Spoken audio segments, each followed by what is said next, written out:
Hello everybody.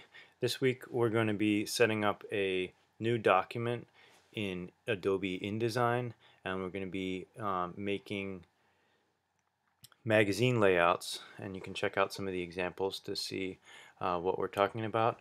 A lot of the instruction on how to use Adobe InDesign I'm going to leave to the Adobe TV tutorial because this one happens to be really in-depth, and I would encourage you all to uh, watch the whole thing and sort of take some notes because Terry White, the instructor on that video, does a really good job. But I do want to sort of show you the exact kind of document we want to make and a couple things that are important to this assignment that he doesn't go over. So first of all, we're going to set our page size to 8.5 by 11, um, which is the default letter size. We want to have 2 pages. We want to make sure we check facing pages. Our intent is print. We want to actually make the start page 2, and that's because if the start page is 1, it's like the front of a book, and the front of a book is not a facing page. So we actually started at 2, so the pages will be 2 and 3 are the 2 facing pages. Columns, we're not going to worry about columns. I want you to make grids, and I'm going to show you how to make grids manually. If you wanted to add columns, you could do it here. And if you want to make margins, a margin is a good thing to have, and I'll leave that up to you in terms of the size of it, but the default's at 0.5 half inch. Okay, so let's say OK, and this is the document we get coming out of there. So a little bit of a tour of InDesign quickly, and you can pick it up with the Adobe TV tutorial. InDesign really looks pretty similar in layout, obviously, to Adobe Illustrator. A few things we want to talk about are this Pages window. The Pages window allows you to navigate through your pages. So if you had a long book of, say, an entire magazine that you were laying out, you would be able to jump from page 30 to page 2 without scrolling through all of it. You also have this master section up at the top, and if you double click on the master section, you really anything that you apply to the master section appears on every page throughout your document. Since we're only making a 2-page layout, that's not totally relevant to us, but it's important to know because the master section is where you put page numbers, it's where you put footers and headers and things that appear throughout your document. So it's a really useful tool. Links is another sort of primary area, and we don't have any links in here right now because we have an empty document, but as you add images to your InDesign and anything else that you added, each one would have a link.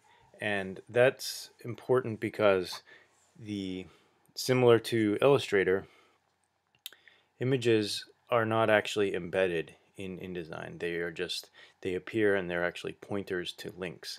So if you open the image in Photoshop and you modify the image, it actually will update the link. Layers work similarly to Illustrator in the sense that it's not imperative that you have multiple layers, but as you create your document, you are creating sublayers, and if you manually create separate layers, it can make it advantageous for you to turn things on and off and be able to see your document in different parts. Okay, so that's pages, layers, and links, and a lot of the tools that are useful, Terry White will go over in the Adobe TV piece. Okay, so setting up a grid, on my InDesign it defaults to the rulers come up. So I can see I have my ruler set in inches, and I'm able to set up a grid manually by clicking in the ruler and dragging down.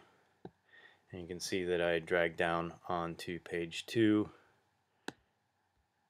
and page 3. And I can set up a grid manually that way. I can highlight grid lines just like I would highlight objects.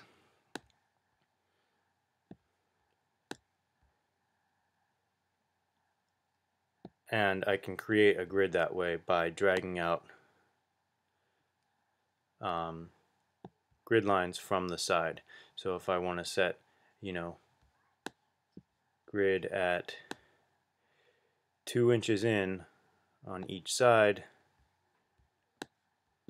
I know that if my document goes to 11, I'm going to set one at 9, have one set at 2 inches, I have one set at 2 inches in here, and since my document is 17 inches over at the side, I'm going to go to 15.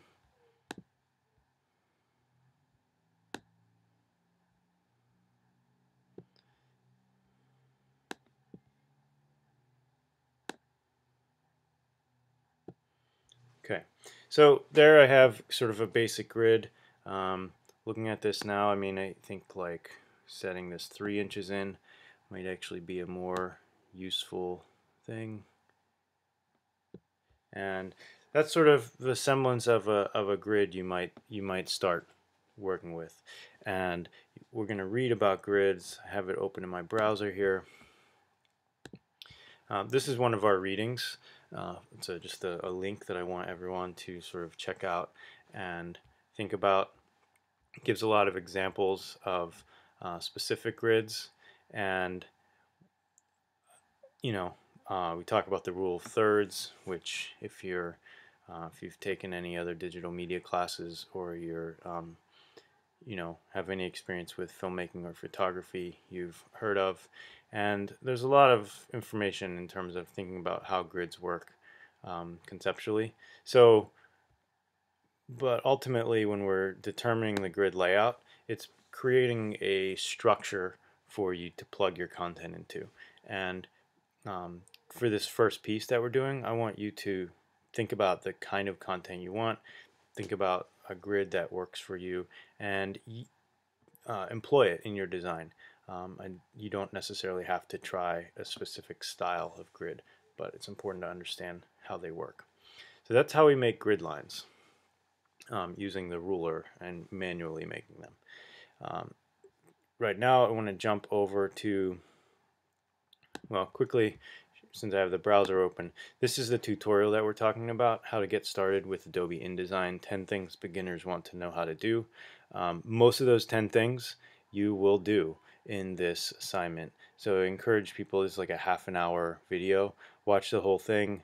I'm actually going to take some notes and give you guys in an email some specific time code of when he's talking about text wrap, for instance, when he's talking about linking text boxes and different things, so that you have you can actually jump around in this video and get information as you need it. So I just wanted to point out some of the elements of the layout, and because this is basically what's expected of you doing a 2-page layout. If we're looking at the common hand, so up in the top we see byline, right? Here we've got display type or headline. Here we've got what we're referring to as either a caption. This is pretty much a caption. We'll talk about pull quotes as well. This caption is referring to the image. Here we have a full bleed image. So this image, even though it only bleeds at the bottom, it's taking up the entire page, right? We want to note that in this paragraph, the first line is bold, and the rest of the paragraph is fully justified. So that means that we have a flush line on both the right and left, and you can see that it's not justified such that the last line of each paragraph stretches to the end. The last line is on the left, which is an option in both InDesign and Illustrator for justification. Jumping over here, captions, pull quote, byline, secondary text or subtext. And in this case, this is kind of the section of the magazine, but it's also functioning as the display type. And here you've got kind of the section of the magazine. So that's a header in a way. You might see in a different part of the magazine the same indications, these same lines, but with a different header indicating a different section of the magazine. Next, we're going to jump to the global warming case closed piece. This is like from Rolling Stone magazine, and again, header indicating the section of the piece. That's something that you could do. Here we have a caption in the image. This image is not full bleed, so you've got margins on the image. You've got a serifed, bold header, display type. You've got secondary type. You've got a byline that's decorated, right? And here you've got, again, justified paragraphs. And this piece is text wrapped, and it's kind of has its own things within it. So it's got its own display type, its own subtext, and then sort of bulleted points. You notice that the text box is bordered, has a double border, has a slightly different color to it, and then within that there's this stylized bullet point. If you have any questions on this, I encourage you to post to the forum, and have a good week.